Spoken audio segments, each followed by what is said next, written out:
मुझे बोले don't be नमस्कार आदाब दोस्तों तीन बड़ी खबरें सामने आ रही हैं। सबसे पहली और बड़ी खबर, उत्तर प्रदेश के विधानसभा चुनाव वोटिंग से पहले, चुनाव नतीजों से पहले ही बीजेपी लगभग चुनाव हार चुकी है। किस तरह से आगे, इसके बारे में आपको जो ताजा अपडेट आ रही है उसकी जानकारी देंगे। साथ ही साथ दूसरी बड़ी खबर सामने आ रही है दोस्तों, उत्तर प्रदेश से ही, जहां पर चुनाव आयोग ने बीजेपी के 27 नेताओं के ऊपर बड़ी कार्रवाई कर दी है। किस मामले पर, इसकी भी जानकारी देंगे। साथ ही साथ अगली बड़ी खबर में हम आपको बताएंगे हमारे देश की राजनीतिक पार्टियां, खास करके सत्ताधारी पार्टियां जो चुनाव में फिलहाल जो है पूरी तरह से व्यस्त हैं, उनके राज्य में एलएसी से जो खबर आ रही वो चौंकाने वाली है।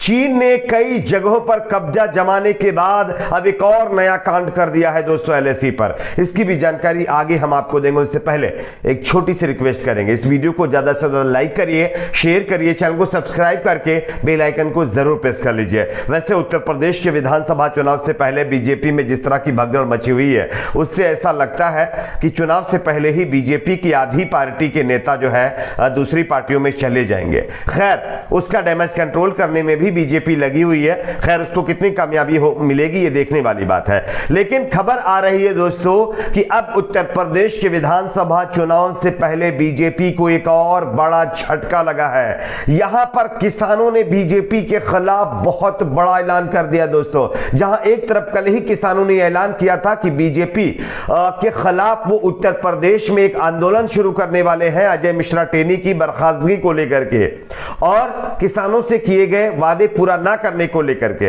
वहीं उसके एक दिन बाद अब किसानों ने एक और बड़ा ऐलान कर दिया है। आपको हम खबर दिखाना चाहते हैं, आप देख सकते हैं। राकेश टिकैत के संगठन भारतीय किसान यूनियन ने उत्तर प्रदेश में आगामी विधानसभा चुनाव में जो है समाजवादी पार्टी और राष्ट्रीय लोक दल के उम्मीदवारों को समर्थन देने की घोषणा कर दी है। बीकेयू यानी कि जो राकेश टिकैत का संगठन है, किसान संगठन बीकेयू के राष्ट्रीय अध्यक्ष राकेश टिकैत के बड़े भाई नरेश टिकैत ने सिसौली में लोगों को संबोधित करते हुए उन्होंने कहा है कि उम्मीद है कि इस गठबंधन के प्रत्याशियों को राज्य के लोग समर्थन देंगे। जयंत चौधरी को पार्टी आरएलडी और समाजवादी पार्टी गठबंधन ने शनिवार को 7 प्रत्याशियों की दूसरी सूची जारी करने के बाद किसानों ने एक मीटिंग की थी और इस मीटिंग में यह बहुत बड़ा ऐलान कर दिया गया है दोस्तों। बताया जा रहा कि वहीं प्रयागराज पहुंचे राकेश टिकैत ने भी समर्थन को लेकर के पत्ते हालांकि नहीं खोले हैं, लेकिन उनके भाई ने साफ तौर पर यह बयान दिया है कि किसानों का समर्थन समाजवादी पार्टी और आरएलडी के साथ होगा। और बताया जा रहा है कि अब किसानों ने जहां एक तरफ अजय मिश्रा टेनी और बीजेपी के खिलाफ जो है एक बड़े आंदोलन यानी कि तैयारी कर ली है, लखीमपुर खीरी के अंदर जो है वो आंदोलन होगा, वहीं अब खुला समर्थन समाजवादी पार्टी और आरएलडी को किसानों ने दे दिया है। तो ये बीजेपी के लिए बड़ा झटका, योगी जी के लिए बड़ा झटका है। जहां एक तरफ बीजेपी में लगातार भगदड़ मची हुई है, दूसरी तरफ किसानों का समर्थन, उसके बाद जो है तमाम और पार्टियों का समर्थन। आप समझ सकते हैं बीजेपी की दुर्दशा क्या होने वाली है। एक और खबर की बात करते हैं दोस्तों, यहां पर आ रही है उत्तर प्रदेश से ही, जहां पर बीजेपी के 27 से ज्यादा नेताओं का पत्ता साफ कर दिया है चुनाव आयोग ने।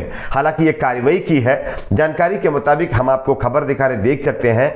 बताया जा रहा है कि 27 समर्थकों के खिलाफ बीजेपी के यानी कि जो समर्थक जो नेता हैं उनके खिलाफ चुनाव आयोग ने आदर्श आचार संहिता और कोविड नियमों का उल्लंघन करने के मामले में मामला दर्ज किया है। इससे पहले पूर्व राज्य मंत्री कपिल देव अग्रवाल, उनके समर्थकों पर भी रिपोर्ट दर्ज हो चुकी है। मुजफ्फरनगर उत्तर प्रदेश के पुरकाजी विधानसभा सीट से भारतीय जनता पार्टी के विधायक प्रमोद उतवल और उनके 27 समर्थकों के खिलाफ चुनाव आयोग ने यह कार्रवाई की है। बताया जा रहा है कि बीजेपी के नेता खुलेआम कोरोना नियमों की धज्जियां उड़ा रहे हैं और किसी तरह की जो नियम गाइडलाइन जारी की गई हैं चुनाव की रैलियों के दौरान, चुनाव में जो यानी कि सभाएं करना हो या एडवर्टाइजमेंट करना हो या चुनावी प्रचार करना हो, उसके लिए उसका कोई पालन ये नेता नहीं कर रहे थे। इससे पहले समाजवादी पार्टी के भी 2500 से ज्यादा नेताओं के ऊपर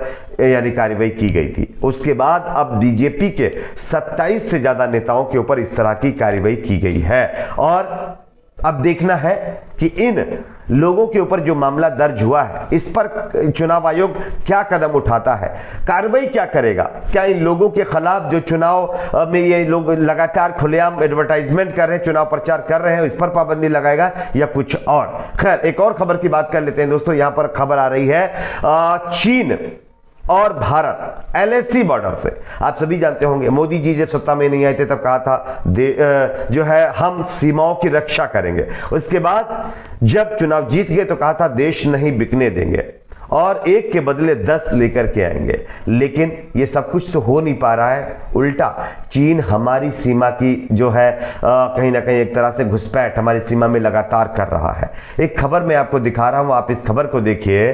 बताया जा रहा है कि उत्तर प्रदेश समेत 5 राज्यों में चल रहे विधानसभा चुनाव में व्यस्त हमारे देश की सत्ताधारी पार्टियों के राज में चीन और भारत एलएसी पर जिस तरह से लगातार स्थिति तनावपूर्ण बनी हुई है उसको पूरी तरह से इग्नोर किया जा रहा है।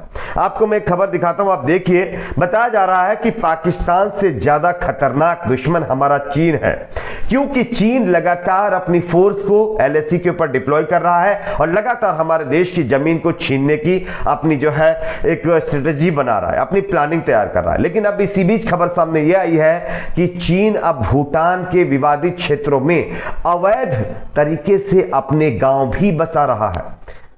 आपको बता दें कि भूटान में उसकी इस हरकत को लेकर के भारत लगातार चिंता जाहिर कर रहा है और यह कह रहा है कि चीन को इस तरह की चीजें नहीं करनी चाहिए।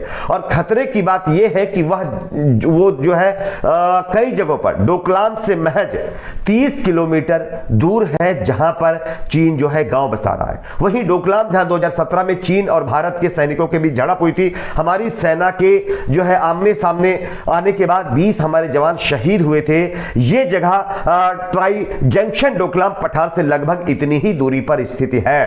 अब आप बताइए, चीन लगातार हमारी सीमा के अंदर घुसने की कोशिश कर रहा है, लगातार हमारी सीमा पर जो है आक्रमण करने की कोशिश कर रहा है। भूटान हो, चाहे आपका नेपाल हो, चाहे कई और अरुणाचल प्रदेश हो, कई जगहों पर चीन लगातार घुसता चला रहा है। कहीं गांव बसा रहा है, कहीं फोर्स तैनात कर रहा है, कहीं कुछ कर रहा है। लेकिन हमारे देश की राजनीतिक पार्टी जो अभी मौजूदा सत्ता में है उसका एक भी बयान इस मामले पर नहीं आ रहा है। जो कह रहे थे कि देश नहीं बिकने देंगे, एक के बदले 10 लाएंगे, वो न जाने कौन सी बिल में घुसे हुए हैं, इस मामले पर एक भी बयान उनका सामने नहीं आ रहा है।